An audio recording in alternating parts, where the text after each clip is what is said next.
जी, chapter number 3 numerical number 2 physics.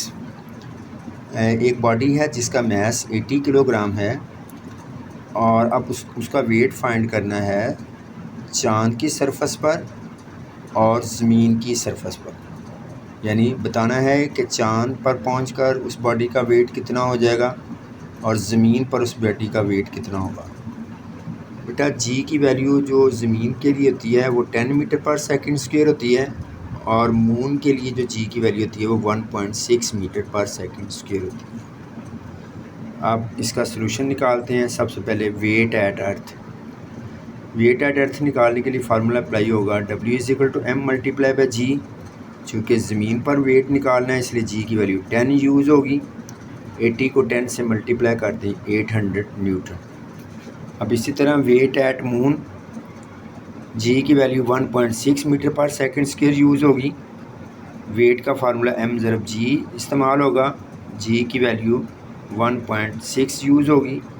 80 को 1.6 से multiply कर दें तो आपके पास आ जाएगा 128 न्यूटन।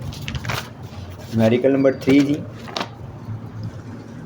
एक बॉडी है जिसका मास 80 किलोग्राम है और उसकी इनिशियल स्पीड 10 मीटर पर सेकंड है।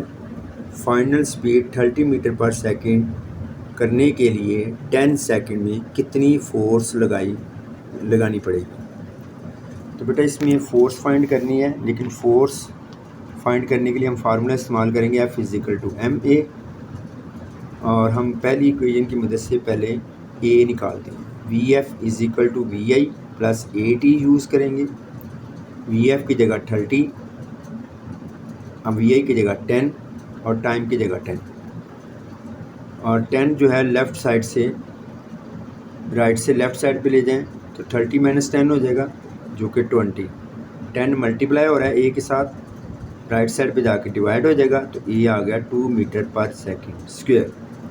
अब फोर्स फाइंड करने के लिए हम फार्मूला इस्तेमाल करेंगे F = ma। F = ma formula इस्तेमाल करने के लिए हम मास की वैल्यू यूज़ करेंगे जो कि 800 है और एक्सेलरेशन की वैल्यू यूज़ करेंगे जो कि 2 है। टोटल वैल्यू हो जाएगी 800 × 2 मीन 1600 न्यूटन।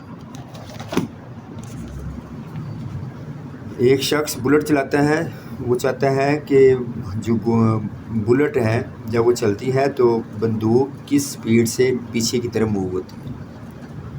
देखिए मास ऑफ बुलेट जो है वो 500 ग्राम है और 500 ग्राम को ग्रामों में कन्वर्ट करने के लिए हम जो है वो 1000 से डिवाइड कर देंगे जो कि 0.005 किलोग्राम हो जाएगा। मास ऑफ गन जो है वो 10 किलोग्राम है। वेलोसिटी ऑफ बुलेट जो है वो 300 मीटर पर सेकंड है। वेलोसिटी ऑफ गन फाइंड करनी है। इस सारे न्यूमेरिकल को हल करने के लिए हम law of conservation of momentum का सहारा लेंगे। We can find the requiring velocity of gun by the using of law of conservation of momentum. तो सबसे पहले इनिशियल मोमेंटम निकालेंगे। इनिशियल मोमेंटम निकालने की ज़रूरत नहीं है क्योंकि फायरिंग से पहले बुलेट और गन दोनों रेस्ट में थी, लिहाजा जब बॉडी रेस्ट में होती है तो उसका मोमेंटम ज़ीरो होता है, लिहाजा टोटल इनिशियल मोमेंटम ज़ीरो हो जाएगा। फाइनल मोमेंटम में हम गन और बुलेट का सम निकालेंगे मोमेंटम का। तो मैं momentum of gun plus momentum of bullet.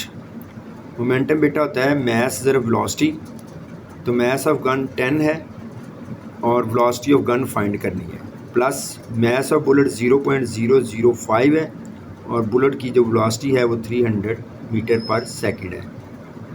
10v plus decimal ख़त्म करने के लिए 5 को 1000 से डिवाइड किया और मल्टीप्लाई किया 300 से। 2 0 से कैंसिल हो गया तो 5 को 3 से मल्टीप्लाई कर दें 15 को 10 से डिवाइड कर दें 1.5। अब हम फार्मूला अप्लाई करेंगे law of conservation of momentum का। उसके मुताबिक क्या होता है कि फाइनल मोमेंटम और इनिशियल मोमेंटम हमेशा बराबर होते हैं, लिहाजा 10v + 1.5 = 0। वजह ज़ीरो की आपको बताई हुई है कि इनिशियल मोमेंटम ज़ीरो है। 1.5 को राइट साइड पे शिफ्ट करेंगे जो कि दूसरी तरफ जाके -1.5 हो जाएगा। 10 मल्टीप्लाई है, राइट साइड पे जाके डिवाइड हो जाएगा। 1.5 को जब 10 से डिवाइड करेंगे तो वेलोसिटी आ जाएगी -0.15 मीटर पर सेकंड। यहाँ नेगेटिव इस बात को इंडिकेट कर रहा है कि गन जो है ऑपोजिट टू द बुलेट जो है वो मूव करेगी, यानी पीछे की तरफ। शुक्रिया, अल्लाह हाफ़िज़।